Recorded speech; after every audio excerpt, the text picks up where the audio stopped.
Hi friends, ഇന്ന് ഞാൻ നിങ്ങളുമായിട്ട് ഷെയർ ചെയ്യുന്ന നമുക്ക് പപ്പടം കൊണ്ട് ഉണ്ടാക്കാൻ പറ്റുന്ന നല്ല ടേസ്റ്റി ആയിട്ടുള്ള ഒരു ചമ്മന്തിയുടെ റെസിപ്പിയാണ്.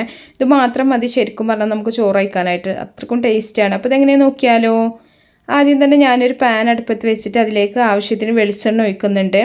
വെളിച്ചെണ്ണ ചൂടായി വരുന്ന സമയത്ത് ഇതിലേക്ക് കുറച്ച് ചെറിയ ഉള്ളിയും വെളുത്തുള്ളിയും കൂടെ തൊലി കളഞ്ഞത് ചേർക്കുന്നുണ്ട്. മുറിച്ചെടുക്കേണ്ട ആവശ്യമൊന്നുമില്ല കേട്ടോ. ഞാനിതിൻ്റെ അളവൊന്നും പറയണില്ല, നിങ്ങൾക്ക് കൂടുതൽ വേണമെന്നുണ്ടെങ്കിൽ കൂടുതലായിട്ട് ഉണ്ടാക്കാം. ചമ്മന്തി എത്ര വേണം അതിനനുസരിച്ചിട്ട് ഉള്ളി എടുക്കുക കേട്ടോ.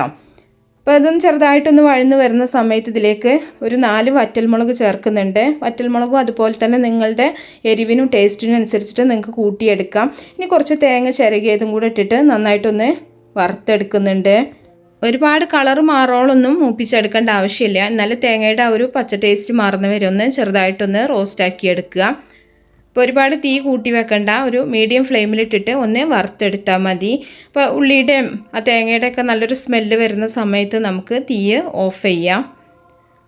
അതിനുശേഷം നമ്മളിത് ചൂടാറിയിട്ട് മിക്സിയുടെ ജാറിലിട്ടിട്ട് ഒന്ന് ചതച്ചെടുക്കുകയാണ് ചെയ്യുന്നത്. ഇല്ലയെന്നുണ്ടെങ്കിൽ ഇടികല്ലിലിട്ടൊന്ന് ചതച്ചെടുത്താലും മതി. ഒരുപാട് അരച്ച് പേസ്റ്റാക്കി എടുക്കേണ്ട ആവശ്യമില്ല കേട്ടോ. നമ്മൾ ചമ്മന്തി അരക്കണ അതേ പാകത്തിൽ കുറച്ച് തരിതരിപ്പായിട്ടാണ് അരച്ചെടുക്കേണ്ടത്.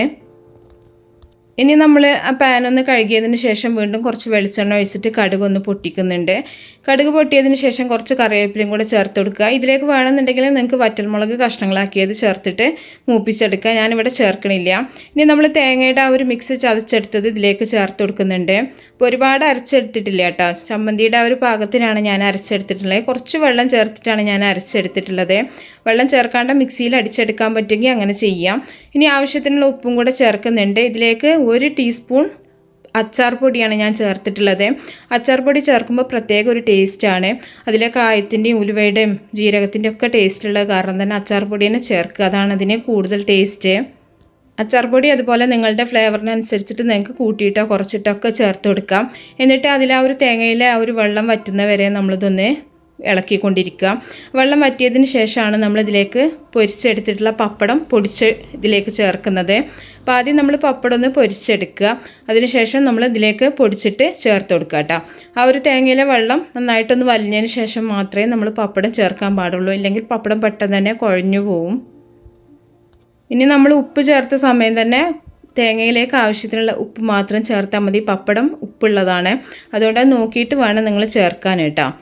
ഉപ്പ് എരിവ് ഇതൊക്കെ നിങ്ങളുടെ പാകത്തിനനുസരിച്ചിട്ട് ചേർക്കുക, അതാണ് ഞാൻ ഇതിൽ പ്രത്യേകിച്ച് അളവൊന്നും പറയാത്തത്. അപ്പോൾ ഞാനിതിലേക്ക് ഈ ഒരു അളവിലേക്ക് ഞാനൊരു 5 പപ്പടം പൊടിച്ചിട്ട് ചേർക്കുന്നുണ്ട്. അപ്പോൾ നിങ്ങൾക്ക് കൂടുതൽ വേണമെന്നുണ്ടെങ്കിൽ ഉള്ളിയുടെ അളവും തേങ്ങയുടെ അളവൊക്കെ കൂട്ടിയിട്ട് എടുക്കുക. പപ്പടം കൈ കൊണ്ടൊന്ന് പൊടിച്ചിട്ട് ഇട്ടെടുത്താൽ മതി. നമ്മൾ ഇളക്കി മിക്സ് ചെയ്യുമ്പോൾ തന്നെ പപ്പടം പൊടിഞ്ഞോളും ശരിക്ക്.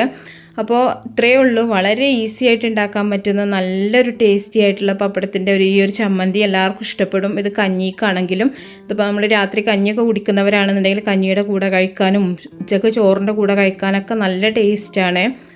അപ്പോൾ എരിവൊക്കെ നിങ്ങൾക്കനുസരിച്ചിട്ട് നിങ്ങൾ ചേർത്താൽ മതി. അപ്പോൾ ട്രൈ ചെയ്തിട്ട് എല്ലാവരും ഫീഡ്ബാക്ക് ഒന്ന് അറിയിക്കുക. ഇഷ്ടപ്പെട്ടാൽ ലൈക്ക് ചെയ്യുക, ഷെയർ ചെയ്യുക, മാക്സിമം സപ്പോർട്ട് ചെയ്യുക. അപ്പോൾ നല്ല റെസിപ്പികളൊക്കെ ആയിട്ട് നമുക്ക് അടുത്തൊരു വീഡിയോയിൽ കാണാം. ഓക്കേ.